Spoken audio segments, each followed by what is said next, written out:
Alright guys, welcome back to another YouTube video with me today. I have a special friend. I'm going to let her introduce herself, but before that I want to get into the topic of the video, which is Howard versus Ncat. It's not Ncat, please do not pronounce it that way, but yes. Okay, so go ahead and introduce yourself. Hi, I'm Jalen and I am a rising sophomore at North Carolina A&T, and yeah.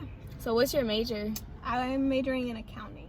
Okay, so I basically just wanted to make this video just to like give some background on the pluses and minuses from Ncat and Howard, the differences between them and other stuff like that. If this is your first time watching my video, my Howard intro is, my name is Ashley Fields. I'm a rising sophomore from Charlotte, North Carolina, and I'm a journalism major. That was not the right way to do my Howard intro, but we're just gonna keep it moving. Anyways, if you guys haven't done your research, A&T is a public school. Howard is not. A&T is in the South, Howard is up north. So there's a bunch of differences that we're gonna get into today in the video. And yeah, so I guess the first thing we can pretty much talk about is like the classes.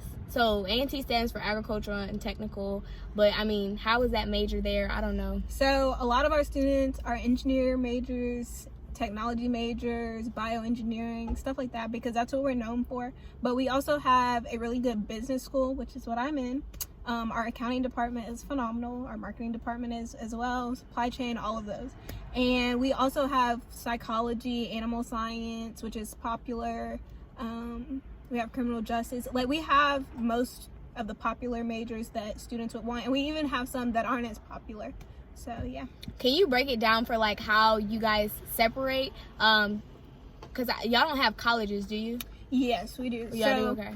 For the business school, we're known as Kobe, or it was recently renamed to the Dease School of Business and Economics. And we also have the School of Science and Technology. We have the School of Engineering. We have the Education School. But they're schools, right? None of them are called like College of whatever. I think it varies. Like, some majors fall under a college and some fall under, not subtitles, but like School of this. Yeah, like some of the majors that don't have their own school fall under bigger schools, if that makes sense. Right. So how? Lordy, this is ridiculous, y'all. Oh Lord, I am. Lord, it wasn't like this before. I just messed it up today. Lord Jesus, y'all, my device just fell. Jesus. Okay, but at Howard we have. Let me stop this. All right, so we're back, minus the technical difficulties. Anyway, so at Howard we have different schools. We don't have that many though. We only have School of Business, School of Education. We have College of Arts and Sciences, School of Communications, Department / Division of Fine Arts, School of Business, and School of Engineering, College of Engineering and Architecture. You don't have medical school. We don't have a School of Engineering. We don't have med school. We don't like have pre-med. undergrad med. Oh, okay. So we do have pre-med tracks, but that's like biology or something in College of Arts and Sciences. So that's another difference I want to talk about is I guess how you will be able to continue in a grad program. Howard is the only HBCU, yes, with a med school and a law school. So those are two tracks that you can continue on. And then we also have a division of theology, or a department, I guess, for theology for graduate studies. I know for engineering and architecture, I do believe there is like a fast track for a graduate degree or a higher level degree than that of a bachelor's. But yeah, what do they do at A&T? For us, we don't have a med school or anything like that. So students that are on the pre-med track typically do like biology or, you know, on a pre-med track, but like we don't have a school for medicine. Our biggest focus is engineering. That's where a lot of our donor money goes and a lot of research. So yeah, so at Howard we have the hospital, and then we also have the law center, I guess you could kind of call it, which is a little bit off campus. The hospital is close to campus.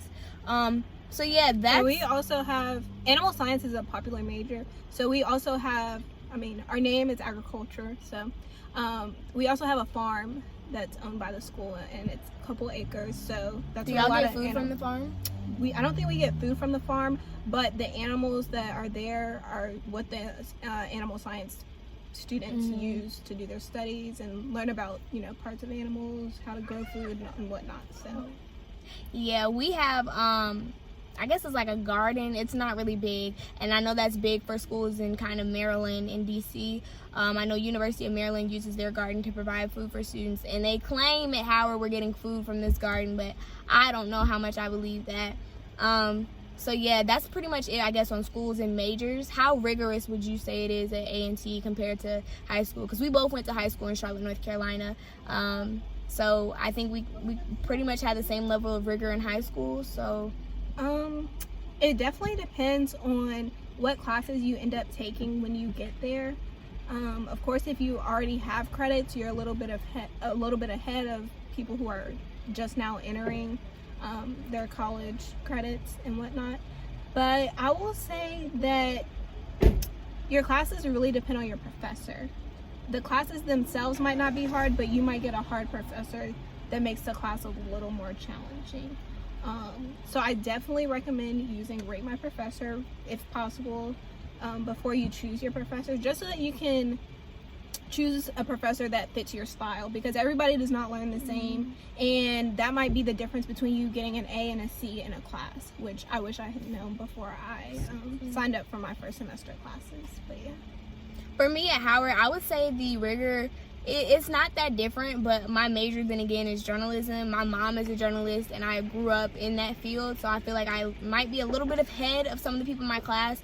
As far as terminology and stuff, like, I guess you pick up pretty quickly, but I know majors in College of Arts and Sciences and especially School of Business have to get adjusted to not only that major but the Howard way, which is I guess what I want to get into next. At Howard we have very strict attire, so I guess like business professional, business casual is not just what you would assume it would be, and I'm going to do another video on that. It's specific clothing items that are acceptable to wear and unacceptable to wear. As far as our resume goes, depending on what school you're in, your resume needs to be fitted to a certain format, and that's another video I'm planning to do one on. But what about at A&T?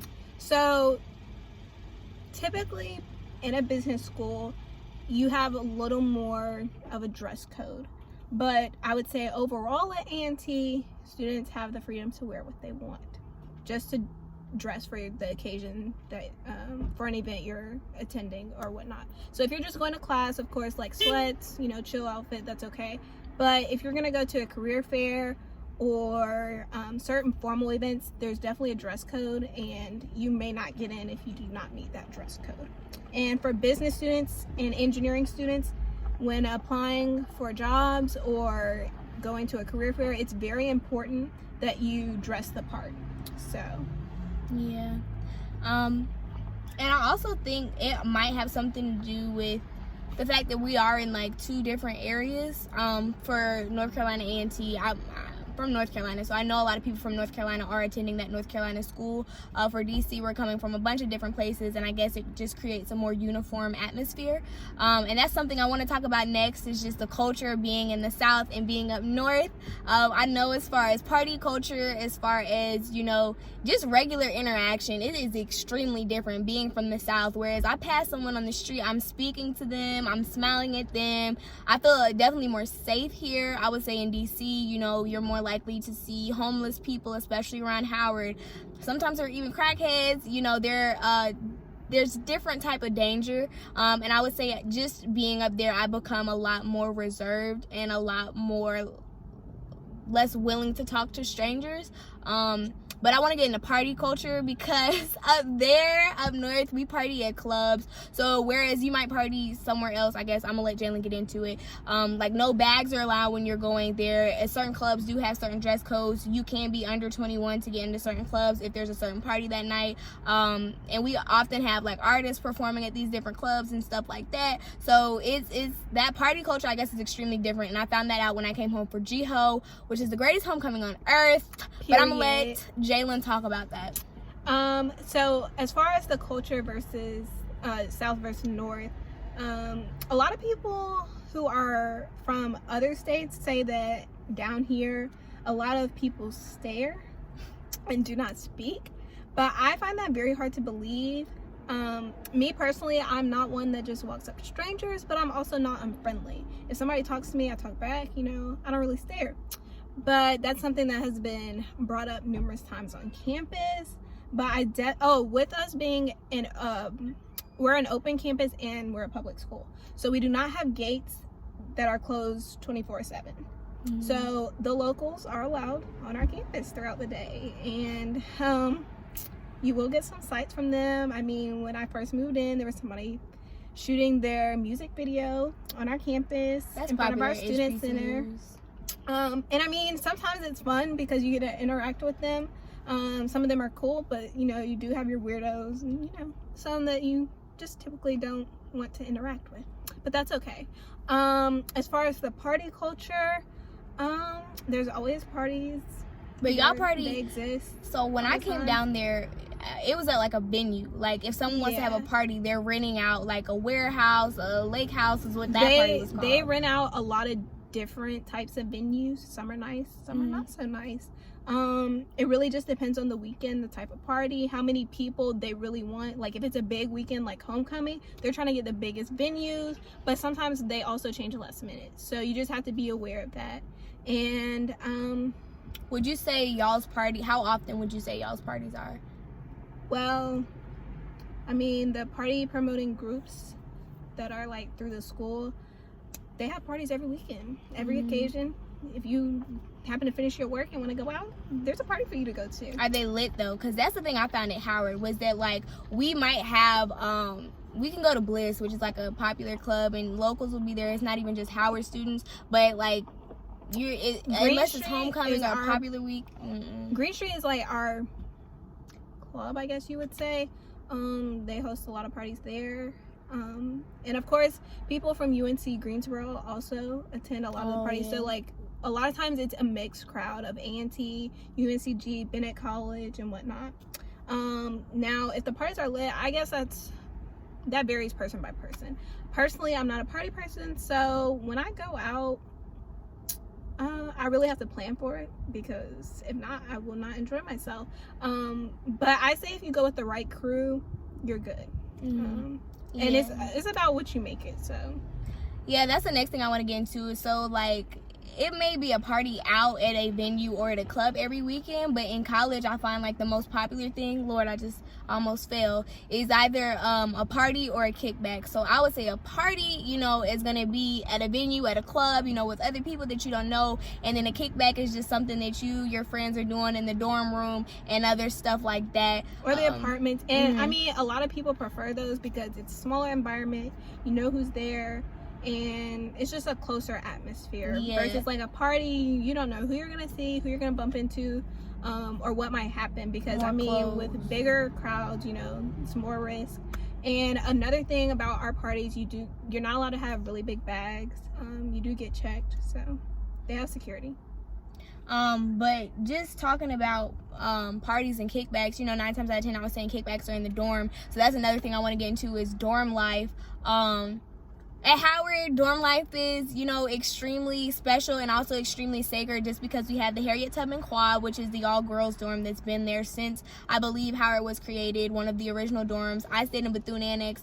Lord bless whoever is in Bethune Annex we're the last dorm to be renovated, so it's pretty old, pretty nasty, pretty dirty.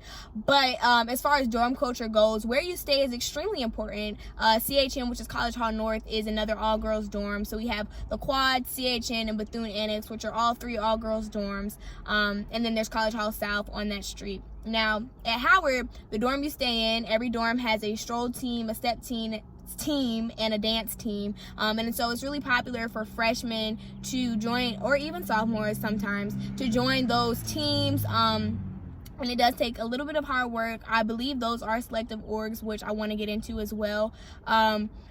But those are selective orgs that you have to put in a lot of work, a lot of time, a lot of effort to be in. I know that I've heard Spelman has these dorm stroll teams type thing. Does A&T have that? Or so first at A&T, I'll just start off by saying, after your freshman year, you are not guaranteed housing unless you, 1, fill out the application, and 2, are in a special group, meaning honors, athletics, something like that. But on the specific dorms, we do have all girls dorms and all boys dorms, and they are placed all throughout campus. So the older dorms are on South Side, which is the traditional, you know, dorm style, and that one is the most common one is Barbie, but there's others that are on that side, and those are just farther from the newer buildings and the academic buildings. So next you have the newer dorms, which are in the middle of campus, and those are villages. They're called villages, and that's where I stayed last year, and I'll be staying there this coming year if we go back. But we're going back. We are going back. But these dorms are newer, so obviously they're, you know, requested by a lot of people, and there's a mixture of styles of rooms. So you have suites, you have singles or privates, and you have the traditional double deluxe rooms and whatnot. There are a couple all girls dorms. Those are Holland and I forgot the other one because I did not stay in there. But there are also all boys dorms. There's not a lot. Most of them are co-ed. And on the other side of campus, we have Suites and Pride, which those aren't brand new, but they're pretty nice for regular dorms. But yeah. Okay, and then I think these are going to be the last two topics for us. Like Jalen mentioned, you get priority being either part of the honors college or being an athlete. And this year, me and my girl, we were both in our honors program / colleges at our school, and she participated for the short time as an athlete playing tennis. So I think first we should talk about honors colleges / programs, and then being an athlete. So for me, I was in Annenberg Honors Program, which is within the School of Communications, meaning that, you know, if you're a strategic legal communications major, journalism major, TV, film, journalism, I said that, either of those majors, you'll be in the honors program. In the honors program, you're required to do about 40 hours of community service per semester. You're required to attend monthly meetings. In addition to that, I like to go in and check in with the dean of our program, get updates from her, and in addition to that, we are required to take one class per semester after your second semester period of your freshman year that involves you in research and different things like that. You continue through the program until you're a senior and you graduate out. We do receive a stipend. That's one reason that a lot of people are motivated to join, but it just gives you the extra opportunities that you might not get from other programs at the school. We present our research as a thesis paper or something in Texas. I'm sorry, y'all. I've been out today. I got my hair done. I might be a little off, but we would present our research in Texas among graduate students, which is rare. I believe we are the only college that goes to that specific conference to present our research, and it just gives you a lot of priority. Like, I get priority registration for my classes. I get priority registration for housing twice over because I am a part of the honors college and an athlete. So that is what honors college is like at Howard, specifically School of Communications. It's not that much harder than, I would say, a regular course.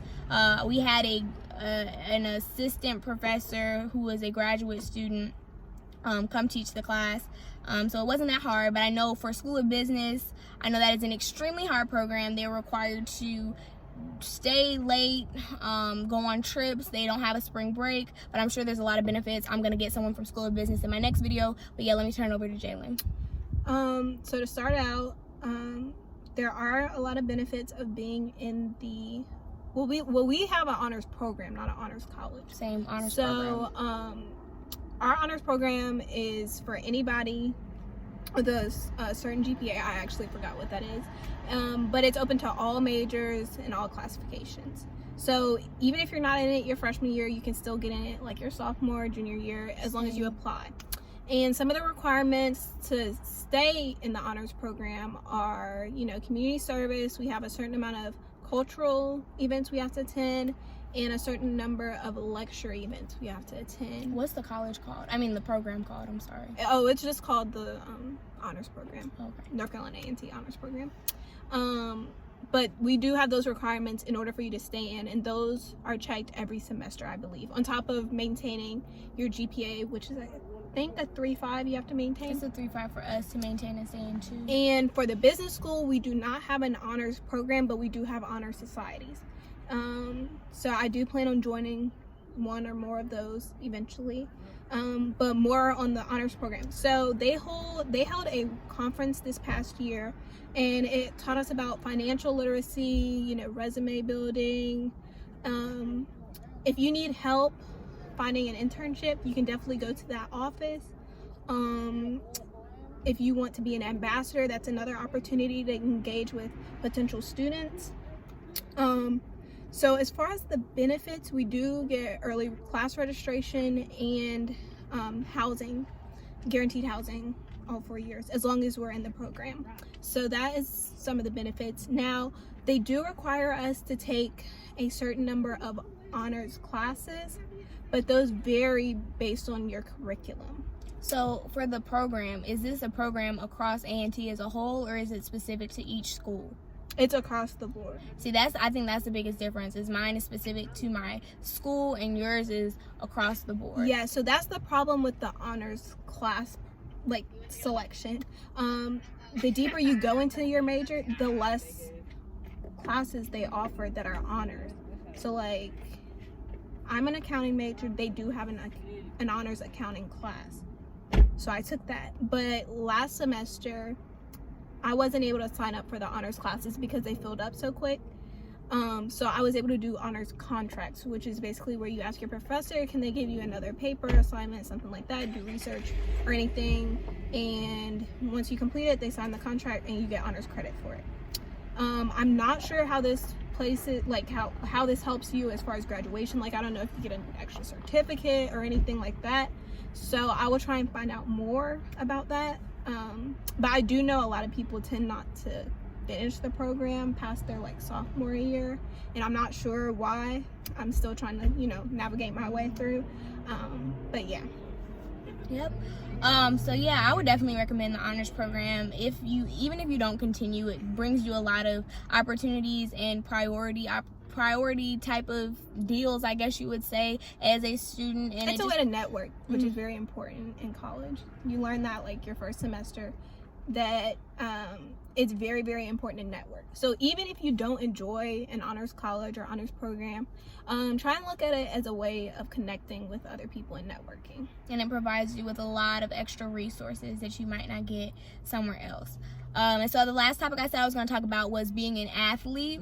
A&T, you know, has an amazing track record for athletes, being a D1 program in the South that, you know, competes on the high level. However, we're still growing, we're still building, you know what I'm saying? But our track program is definitely one of the most notable. I would say that running at Howard, we do have an Olympic coach. I mention this all the time, but I would say that's a huge benefit for the track and field program, and it just it builds our intensity as a program, because I do have friends that run at other schools and I don't know how intense their program is, but I know that when you come to Howard specifically for the track program, you get the intensity and you definitely get the workouts that you need to perform on a higher level, which is something that I've been able to appreciate. Just with my schedule, I think first semester is extremely easy because we're in fall training. So I know for me, I personally trained from 6 to 9 a.m. During the fall semester, and I had the rest of the day to myself. That was perfect. Once we moved to second semester, practices started being in the middle of the day between 12 and 2, which is a little bit harder because that's when you want to eat lunch, that's when you want to take a nap, you're in between classes. But I'm sure I'm like figure out how to navigate that. But we compete in the MEAC, which is the Mid-Eastern Athletic Conference. We're in there with South Carolina State, FAMU, a bunch of other HBCUs, which provide amazing competition. A&T was in the MEAC, but they left. Hey, we're still in there for this year. We don't leave until next year. But we'll be going to the Big South. So yeah, I'm gonna let you take over and talk a little bit about that with A&T sports and athletics. Overall, I think that our athletics programs are growing and they're very competitive. There are a couple sports where I feel like, you know, they don't receive as much money or haven't had great seasons over the last couple of years. So I'm not going to say they're on a decline, but they need some rebuilding. And one of those is tennis. But on the other hand, our football team, our track team, our bowling team, all of those teams are doing phenomenal. And when we move conferences, that is only going to help us become better because we'll be competing against other competitive schools, and it'll be a little less HBCUs, but hopefully we can still keep those the rivalry games, because those are what makes the HBCU atmosphere fun. Having the rival with Howard, how we had this past year for our homecoming, and with Central and all of the other schools. So yeah. I can't leave without this. This is something we definitely talked about at the football game for their homecoming, which is the greatest homecoming on earth, if you didn't catch that reference, which is the band. That's who plays at the football games, and that is a huge part of the culture, me being from the South and seeing A&T with Cold Steel, that's what they call it, right? Yeah. Blue and Gold Marching. Blue and Gold Marching Band, but the drum line is Cold Steel. Yeah. And so at Howard, no, I do not like the band. They are definitely not a Southern band. They definitely need more experience with their drum line. We need more people, I think that's it. And we definitely need more money and more funding. But what would you say about y'all's program? Our program can also use money. They're typically, they don't receive as much money as the football team. Even though they're very important, because when the football team travels to the celebration bowls in December, the band is with them to cheer them on. And another thing I did not mention about athletics is that it varies person by person, but it's a lot of work, and it's a lot of time commitment through practices, traveling, all of that. That was one of the reasons I just could not afford for my grades to go down and me focusing on tennis, because I just knew I did not want to do tennis past college. So I wanted to focus more on school, which is why I withdrew from the team. But what did you ask me to talk about? Just the band. Our band is phenomenal, but they do require a lot of commitment and time and practice. And for y'all, I do believe y'all have a band fraternity, is that correct? Yes, we do. I forgot the name of it, so I'm not going to butcher it on might here. have one, but I'm not sure about that, so I can look into that as well. But they're often up early in the morning, like 5, 6 for practice. Crazy. And then they have to come back, get dressed for their performances or go to class, and then they have afternoon practices as well. And those practices often do not end until 11 o'clock or later. So, also, I guess any aspect revolving around football does have an extremely strong culture of its own, because football has just been a point of pride for a lot of HBCUs.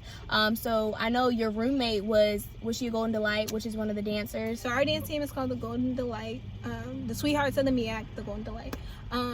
But that is, my roommate was on the dance team. But is that like a sorority or a fraternity? Or it's not a sorority. I would say it's a sport. Do they get? Oh, they don't get. They get stipends when they travel, and I think there are scholarship opportunities as well. It might be very few, but I do think that there are a couple of opportunities for that.